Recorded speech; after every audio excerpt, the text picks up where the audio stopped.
Hey friends, Aaron Dowd here. Going to make kind of a different video today. So, title of this video is how to record your first audiobook at home.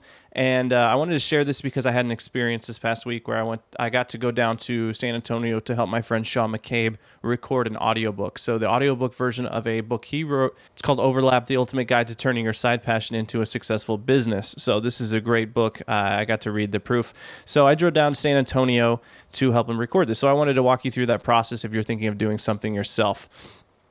So the first thing I should talk about, is gear. So Sean has some pretty nice gear, a SHURE SM7B microphone plugged into a DBX 286 preprocessor. That's like a compressor, a de-esser, a noise gate, all this stuff built in.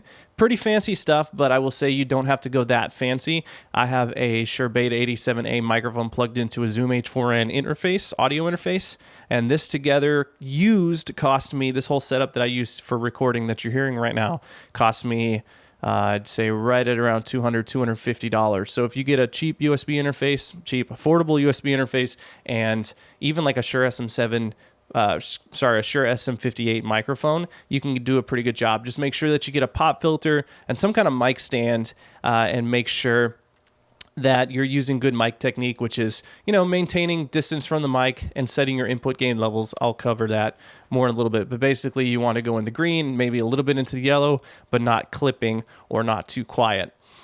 Okay, what else? So the room that you're in, this is super important because any noise that you have going on in the background will be picked up in your final audio file. This microphone rejects a lot of background noise. I don't know if you can hear it, but I've got a fan going down here. There's an AC unit running in my house. The AC is on. Probably won't be able to hear that just because this is a great mic, but if I was going to be recording an audiobook, I would be very, very careful about turning off things like fans, AC or heat, and then eliminating any background noise in the house or in the room at the very least, because that stuff will be recorded and you want to have your audiobook recording be as clean as possible as far as background noise. If you have a lot of echo in your room, try to set up in a room that doesn't have a lot of echo. But if you have a lot of echo in your room, you can set up pillows or blankets all the way around, towels, whatever, just fabric or something soft to absorb some of the sound waves from your voice.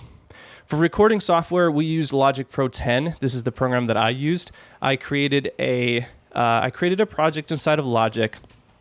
I made a recording with the microphone, his settings, and then I dialed in some settings that I thought sounded good with the plugins. But basically, we do pre-processing, but I would say record as good as you can and then record the entire audiobook before you spend a lot of time dialing in any plugins that you apply on the track. And like I said, I think I said it, I created a new track for every single chapter. So that's something you want to do too, create a new project for every single chapter. So you have multiple projects. Let's see what else. Logic Pro 10, if you don't have that, GarageBand would work totally fine, but you're going to find it's a little bit harder in the editing process. Okay, so as far as warming up, Sean already had the book written and laid out, ready to go. He has tons of experience with recording podcasts and videos and online courses, so we didn't do too much warming up. I did tell him the first night I got there, I said, hey, let's do a recording session. Let's just do a practice session. And he was just like, no, let's just jump straight into it. But that's a good idea. Do a practice run through. If you are not experienced with reading, you might find yourself stumbling over your words. You'll probably get more comfortable as you go. So talking about reading, biggest thing is to relax. I know I'm talking kind of fast in this video because this is YouTube, but if I was going to be reading an audiobook, I would actually make an effort to read slower than I thought I needed to. Because a lot of people tend to rush when they're reading stuff that they wrote because they don't want people to get bored. But it's an audiobook. People expect it to be a little bit slower. Proper enunciation and then also putting emphasis on certain words can really, really help a lot. Something else to keep in mind is that you'll probably find mistakes in your book, especially if you're not used to reading what you've written. So this is actually really great practice, period. If you write for the web or for a podcast or anything, write stuff out, read it, and then see how it sounds when you say it, because then you can go back and rewrite it in a way that sounds more natural, more like your voice. We could talk a lot about that. So you'll probably find typos, mistakes in your book while you're reading. That's okay. Make notes. Keep moving. So as far as recording goes, double check your gain levels. I mentioned that earlier. Double check that you're recording. Yeah, and then just go. So as far as editing, I like to edit in Logic. I won't go into too much detail here, but I will say be careful not to cut out breaths. Be aware of pacing, so space between important paragraphs or between the chapter listings. If it's like chapter 12, so-and-so, leave a little pause there. Use your ears, listen to a lot of audiobooks to see what other people do. Great idea. Don't adjust the settings too much after you've recorded everything. Like, don't go through and then manually adjust settings for each particular recording. Go through and start with the first one. Choose the settings that you want, really, really finalize that, and then apply those like a template to each following chapter so that everything sounds the same.